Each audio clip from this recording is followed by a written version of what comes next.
बच्चों, हम कक्षा 10th की सामाजिक विज्ञान की पुस्तक पढ़ रहे हैं और उस पुस्तक का नाम है भारत और समकालीन विश्व भाग 2 और इसका आज हम तीसरा अध्याय प्रारंभ करेंगे, भूमंडलीकृत विश्व का बनना।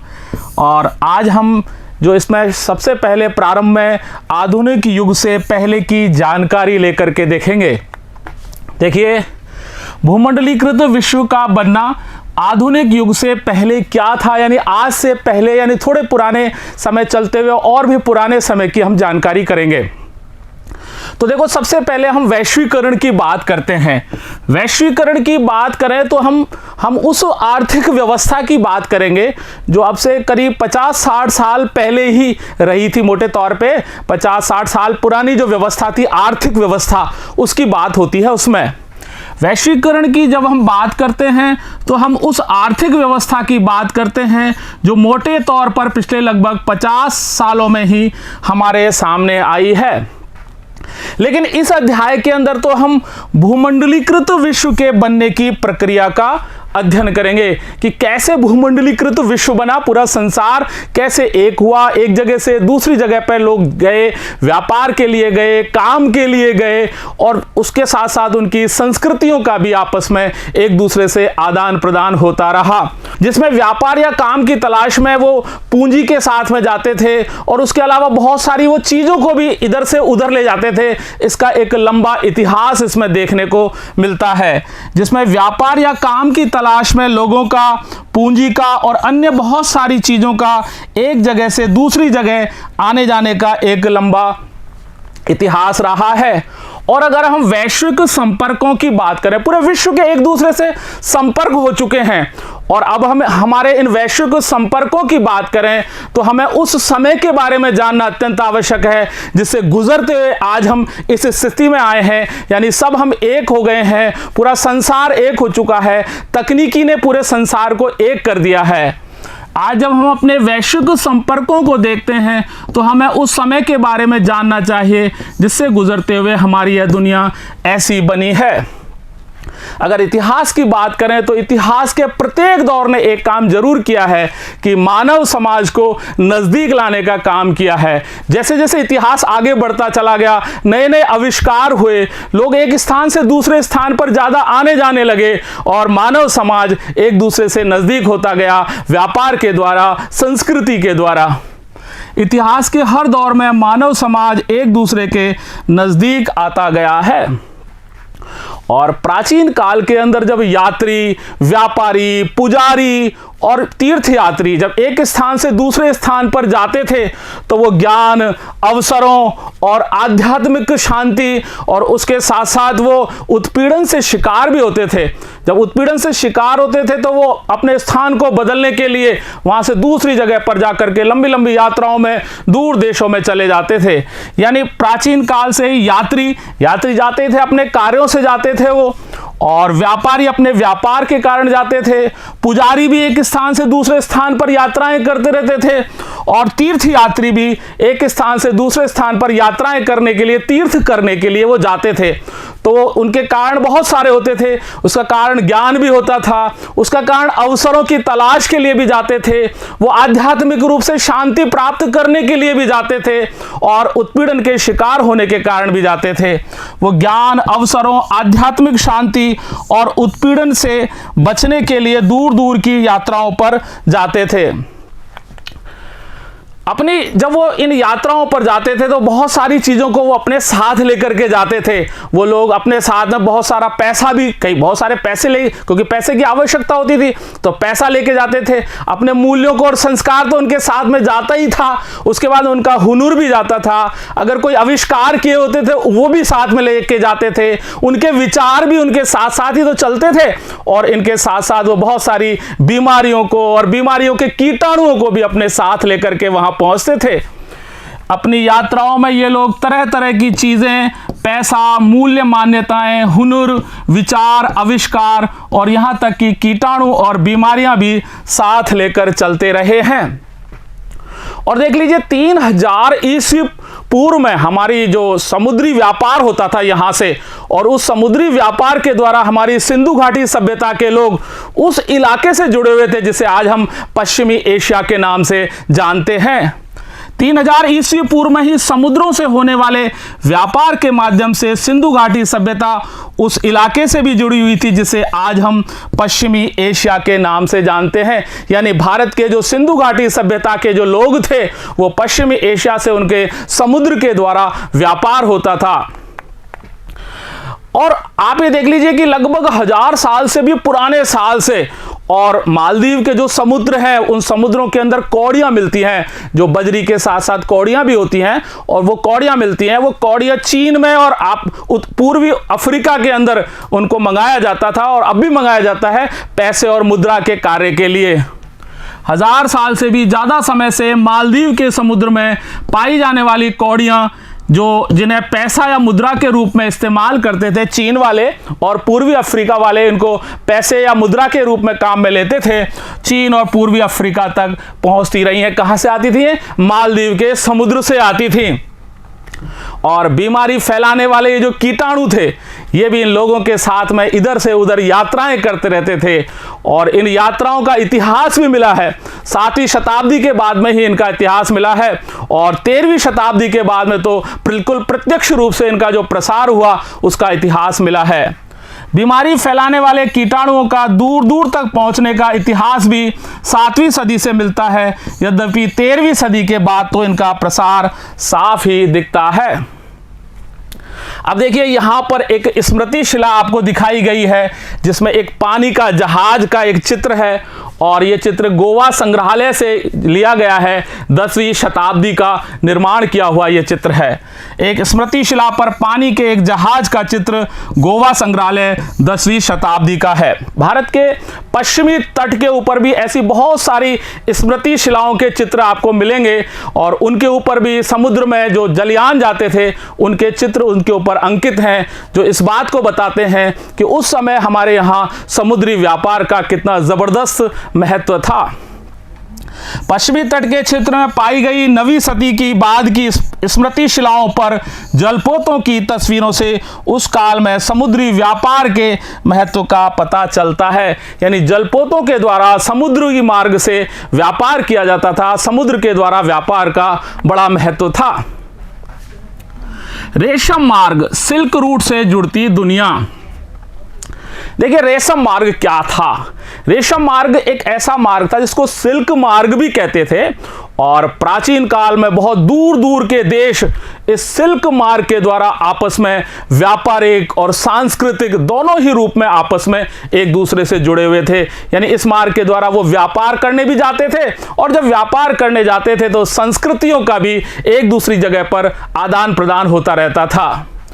प्राचीन काल में इस सिल्क मार्ग के द्वारा दूर दूर के देश भी व्यापारिक और सांस्कृतिक रूप से जुड़े हुए थे। और इस चीनी रेशम जो थी, चीन के अंदर ये रेशम बनती थी, इसका महत्व कितना ज़बरदस्त था इस बात से आप अंदाज लगा सकते हैं कि ये जो मार्ग था इसका नाम सिल्क मार्ग या रेशम मार्ग ही पड़ गया। यानी ऐसा नहीं है कि इस मार्ग पर केवल रेशम के कपड़ों का ही या रेशम का ही आना जाना होता था, इस पर तो सबका ही आना जाना होता था, लेकिन उस चीनी रेशम का बहुत ज़्यादा महत्व था, जो कि चीन से और यूरोप में यानी पश्चिमी देशों के अंदर जो रेशम जाती थी उसका बड़ा महत्व था, और इसलिए उस मार्ग का नाम ही रेशम मार्ग या सिल्क मार्ग पड़ गया था। चीनी रेशम के महत्व का इस बात से पता चलता है कि इस मार्ग का नाम ही सिल्क मार्ग पड़ गया, जो चीन से पश्चिमी देशों को जाता था। और ये मार्ग बहुत सारे थे, एक दूसरे से मिलते हुए, जल में, थल में, सब जगह जाते हुए बहुत सारे ये मार्ग थे। जमीन से और समुद्र से दोनों से होकर गुजरने वाले, यानी जल और थल दोनों से ये मार्ग गुजरते थे। और ये मार्ग एशिया के सारे देशों को एक दूसरे से मिलाने के साथ साथ एशिया को यूरोप से भी मिलाते थे, और एशिया को उत्तरी अफ्रीका से भी मिलाने का कार्य करते थे। यानी एक ऐसा जाल बना हुआ था जो एशिया के सारे देश भी आपस में इससे मिल जाते थे, और एशिया के देश यूरोप और अफ्रीका से भी जाकर के इससे मिलते थे। ये सिल्क मार्ग आपस में बहुत बड़ा मार्ग था। जमीन या समुद्र से होकर गुजरने वाले ये मार्ग न केवल एशिया के क्षेत्रों को ही एक दूसरे से जोड़ते थे, बल्कि एशिया को यूरोप तथा उत्तरी अफ्रीका से भी जोड़ने का कार्य करते थे। ये कब बने रेशम मार्ग? ये ईसा से पहले ही ये मार्ग प्रारंभ हो गए थे और उसके बाद में लगभग 15वीं शताब्दी तक ये अस्तित्व में रहे थे। बहुत लंबे समय तक ये मार्ग रहे। ये मार्ग ईसा पूर्व के समय से ही प्रारंभ होकर लगभग 15वीं शताब्दी तक अस्तित्व में रहे थे और चीनी पॉटरी भी इसी मार्ग से होकर के जाती थी। जो चीनी बर्तन बनते थे, आप जानते हैं चीनी बर्तन होते हैं, उस प्रकार के चीनी पॉटरी बनती थी, उसको पॉटरी बोलते हैं विभिन्न प्रकार के बर्तनों को। तो वो भी इसी मार्ग से जाती थी बिकने के लिए विदेशों में, यूरोप में, पश्चिमी देशों के अंदर। और इस रास्ते से भारत और दक्षिणी पूर्वी एशिया में जो कपड़ा और मसाले होते थे बहुत ज़्यादा, वो मसालों का यहाँ कपड़े और मसालों का निर्यात करते थे यूरोप में और शेष विश्व में जो भी उस समय तक अस्तित्व में थे देश, उन सभी जगहों पर कपड़े और मसाले का यहाँ से निर्यात होता था। इसकी बहुत ज़बरदस्त पूरे विश्व में कपड़े की, यहाँ के कपड़े की और मसाले की मांग थी और वो भी इसी मार्ग के द्वारा पहुँचता था। इसी रास्ते से भारत और दक्षिण पूर्वी एशिया के कपड़े और मसाले दुनिया के दूसरे भागों में पहुंचते थे। पूरे दक्षिण पूर्वी एशिया में भी यही चीज़ बनती थी, कपड़ा बनता था और मसाले थे, और यहाँ भी कपड़े और मसाले की पूरे विश्व में मांग थी। जब ये जहाज वहां से वापस आते थे या व्यापारी वहां से वापस आते थे तो वहां से वो सोने और चांदी जैसी बहुमूल्य धातुओं को यहाँ पर लाते थे, यानी यूरोप से एशिया में लाते थे। वापसी में सोने चांदी जैसी कीमती धातुएं यूरोप से एशिया पहुंचती थी और इस प्रकार हम देखते हैं कि व्यापारिक और सांस्कृतिक दोनों ही प्रकार की चीज़ों का आपस में आदान प्रदान एक साथ ही चलता रहता था, व्यापार का भी और संस्कृति का भी। व्यापार और सांस्कृतिक आदान प्रदान दोनों प्रक्रियाएं साथ साथ चलती रहती थीं। ऐसा माना जाता है कि शुरुआती काल के अंदर जो ईसाई मिशनरियां थीं वो भी इसी मार्ग के द्वारा एशिया में आई थीं। शुरुआती काल की ईसाई मिशनरी भी निश्चय ही इसी मार्ग से एशिया में आते होंगे और कुछ सदी के बाद में जो मुस्लिम धर्मोपदेशक थे, मुस्लिम धर्म का प्रचार करने वाले, धर्म के उपदेश देने वाले, वो भी इसी मार्ग से पूरे विश्व के अंदर फैले होंगे, ऐसा भी माना गया है। कुछ सदी बाद मुस्लिम धर्मोपदेशक भी इसी रास्ते से दुनिया में फैले थे। लेकिन इन सब से भी पहले एक पुरानी बात यह है कि जो भारत के पूर्वी भाग में उपजा बौद्ध धर्म था वो भी इसी मार्ग के विभिन्न शाखाओं के द्वारा सभी दिशाओं के अंदर फैल गया था, यानी इसी सिल्क मार्ग के द्वारा वो भी पूरे विश्व में जहां तक भी जा सकता था वहां चारों तरफ बौद्ध धर्म का प्रचार प्रसार हुआ था। इन सबसे बहुत पहले पूर्वी भारत में उपजा बौद्ध धर्म भी इसी सिल्क मार्ग की विविध शाखाओं से ही कई दिशाओं में फैल चुका था।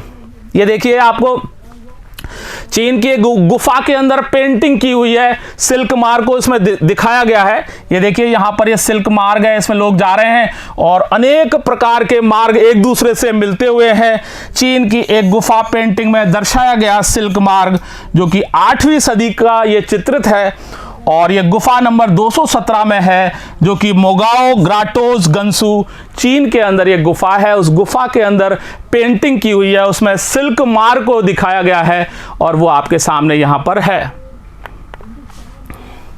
अब देखिए, भोजन की यात्रा, स्पैघेटी और आलू, हमारे जो खाद्य पदार्थ हैं वो भी अनेक दूर दूर के देशों में आपस में सांस्कृतिक संबंधों को बनाने के कई उदाहरण पेश करते हैं। यानी खाद्य पदार्थों के द्वारा भी जो विभिन्न दूर दूर के देश थे उनमें आपस में एक दूसरे की संस्कृति से जुड़े हुए थे, ऐसा हमको इनसे पता लगता है। हमारे खाद्य पदार्थ दूर देशों के बीच सांस्कृतिक आदान प्रदान के कई उदाहरण पेश करते हैं। और जब भी व्यापारी और मुसाफिर एक देश से दूसरे देश में जाते थे, यानी किसी नए देश में जाते थे, तो वहाँ पर जाने अनजाने में कोई नई फसल के बीज बो करके आ जाते थे और वहाँ पर वो एक नई फसल तैयार हो जाती थी।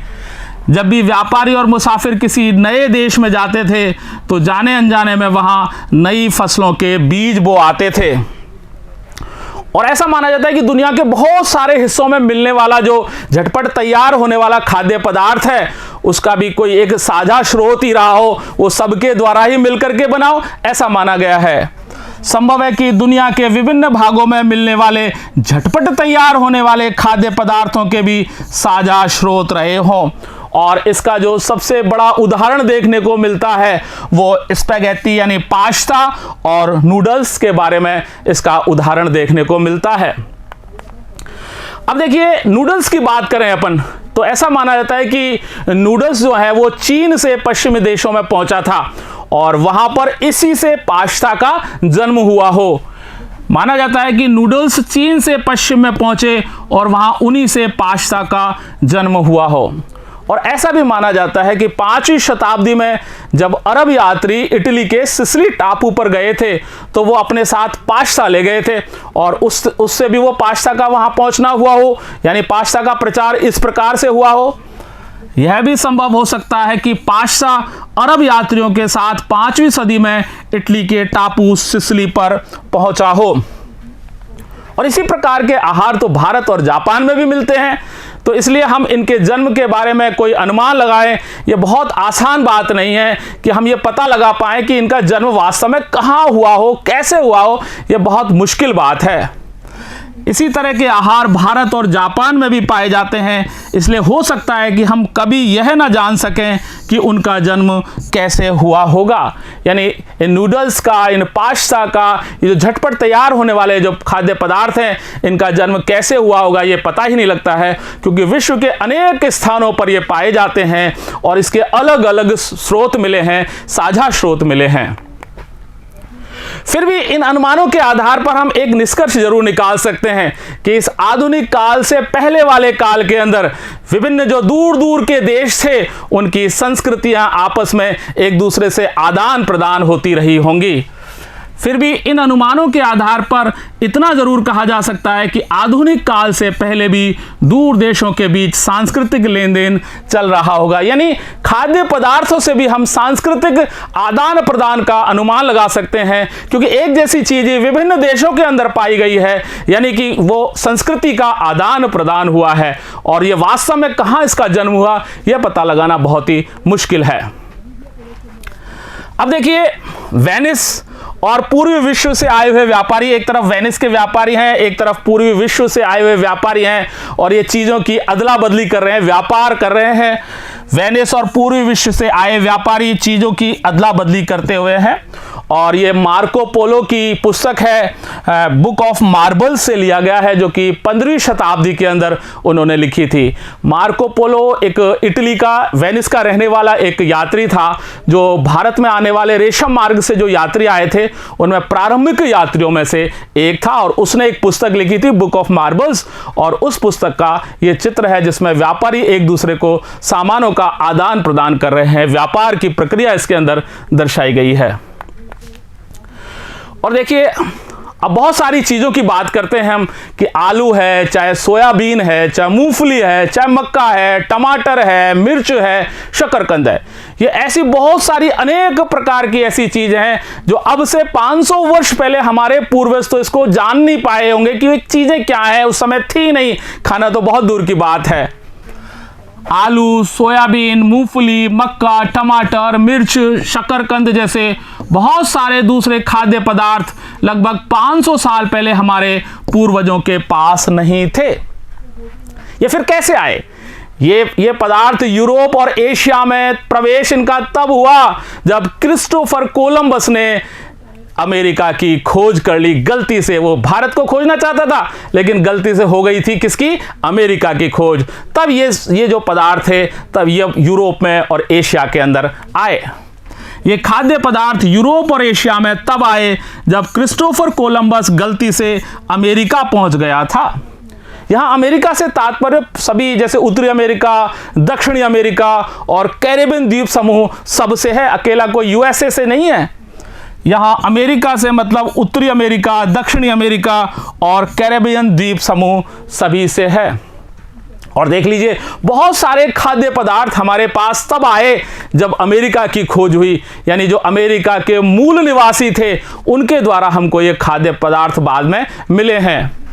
दरअसल हमारे बहुत सारे खाद्य पदार्थ अमेरिका के मूल निवासियों, जिन्हें अमेरिकन इंडियन भी कहते हैं, उनसे ही हमारे पास आए हैं। अब देखो, आलू की बात करते हैं। कई बार जब नई फसल आती है तो बहुत सारे लोगों के जीवन में बहुत सारी जमीन आसमान का अंतर ला देती हैं। उनका जीवन में बहुत फर्क पड़ जाता है। पहले उनका जीवन अलग तरह का था, लेकिन अगर कोई एक नई फसल आ जाती है तो उनका जीवन ही बदल जाता है। कई बार नई फसलों के आने से जीवन में जमीन आसमान का फर्क आ जाता था, और इसका सबसे बड़ा उदाहरण एक साधारण सा आलू है। इस आलू के आने से यूरोप के जो गरीब लोग थे, उनके जीवन में आमूलचूल रूप से बहुत परिवर्तन आ गया था। साधारण से आलू का इस्तेमाल शुरू करने पर यूरोप के गरीबों की जिंदगी आमूल रूप से बदल गई थी। उनका जो भोजन था, वो भोजन भी बहुत बेहतर हो गया था आलू के आने से, और उनकी औसत उम्र में भी वृद्धि हो गई थी। एक पौष्टिक पदार्थ उनको खाने के लिए मिलने लगा था, भोजन उनका अच्छा हो गया था, जीवन उनका बढ़ने लग गया था, उनका भोजन बेहतर हो गया और उनकी औसत उम्र बढ़ने लगी थी। और विशेष रूप से हम आयरलैंड के गरीब काश्तकारों की बात करें तो आप देखिए कि वो तो आलू उनके लिए इतना महत्वपूर्ण था कि आलू के बिना तो वो जी नहीं सकते थे। और जब एक बार 1840 के दशक के अंदर आयरलैंड के अंदर फसल खराब हो गई, आलू की कोई बीमारी के कारण फसल खराब हो गई थी, तो उसके अंदर लाखों लोग आलू के कारण भूखमरी से मर गए थे। आयरलैंड के गरीब काश्तकार तो आलू पर इस हद तक निर्भर हो चुके थे कि 1840 के दशक के मध्य में किसी बीमारी के कारण आलू की फसल खराब हो जाने से लाखों लोग भूखमरी से मर गए थे। और देखिए आप, आयरलैंड में आलू का जब अकाल पड़ा था, उसका इलस्ट्रेटेड लंदन न्यूज़ के अंदर इसका एक चित्र है जो कि 1849 का है। यहाँ पर देखिए बच्चे हैं, वो खेत के अंदर आलूओं को निकालने की कोशिश कर रहे हैं। कौन से खेत में से? जिस खेत में से पहले फसल कट चुकी है और उसमें कुछ आलू मिल जाए, उससे हमारा गुजारा चला लें, उसकी कोशिश में लगे हुए हैं। फसल कट जाने के बाद बचे कुचे आलूओं की उम्मीद में खेत की मिट्टी खोदते हुए बच्चे हैं। खेत से मिट्टी खोद करके अंदर से आलू निकालने की कोशिश कर रहे हैं, जिससे उनका काम चल जाए। क्योंकि 1845 से 1849 के बीच में आयरलैंड के अंदर आयरिश आलू अकाल पड़ गया था, और उस अकाल के कारण उसके लगभग 10 लाख लोग भुखमरी से मारे गए थे। 1845 से 1849 के बीच पड़े भयानक आयरिश आलू अकाल के दौरान लगभग 10 लाख लोग भुखमरी के कारण मारे गए थे। और आप देख लीजिए, इससे भी दुगने लोग, यानी लगभग 20 लाख लोगों को तो भुखमरी के कारण, क्योंकि अब कुछ खाने के लिए उनके पास नहीं रह गया था, इसलिए उनको अपना घर बार छोड़ करके रोजगार की तलाश में दूर विदेशों में भी जाना पड़ा था। और इससे दुगने लोग काम की तलाश में घर बार छोड़कर दूसरे इलाकों में चले गए थे। तो बच्चों, आज हमने इस अध्याय के अंदर आधुनिक युग से पहले पाठ का आरंभ किया है। उसके बाद में हमने सिल्क रूट के बारे में अध्ययन किया, और उसके बाद में हमने भोजन की यात्रा के बारे में देखा है। और इसी के साथ हम यहीं पर विराम लेते हैं, और अगले भाग के अंदर हम विजय, बीमारी और व्यापार के बारे में अध्ययन करेंगे। धन्यवाद।